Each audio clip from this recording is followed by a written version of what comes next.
আপনারা অ্যাকশন সৃষ্টি করেন। আমার যারা ভোট দিয়ে এমপি বানাইছে তাদের উপর জুলুম আমি সহ্য করবো না।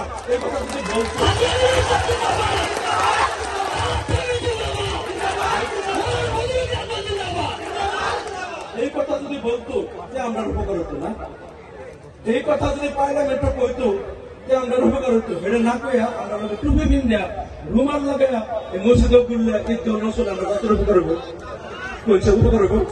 গতিকে যেটা উপকার হইতো এটার মধ্যে কিন্তু জিরো। এই যে 5 বছর যে এমপিএসসি প্রতিদ্বন্দ্ব রয়েছে, হাইয়েস্ট ভোট নাগরিকের আর যমুনা মুক্তি মসজিদ পাইছে, আপনারা দেখেন না?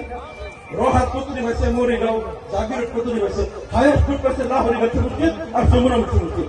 পাওয়ার পরে কার ভোট দেন পেয়েছে হ্যাঁ নিজেও জানে। কিন্তু 5টা বছরের মধ্যে বিসমিল্লাহ বললে আমরা এনআরসির সমস্যা, নাগরিকত্ব সমস্যা, নদী ভাঙ্গার সমস্যা, মানুষের উচ্ছেদ, ডিটেনশন ক্যাম্প বন্ধ, একটা কথা একটা শব্দ পাইলে আমি উচ্চারণ করবার শক্তি তার মধ্যে হলো না। ইংলিশ জানে, ইংলিশ হিন্দি আমরা কাম হবো কোনো, এই ইংলিশ হিন্দিতে আমরা কোনো কাম হইব? যে ইংলিশ হিন্দি দিয়া আমরা একটা শব্দ পারলে আনতে পারবো না, তার এই ইংলিশ হিন্দি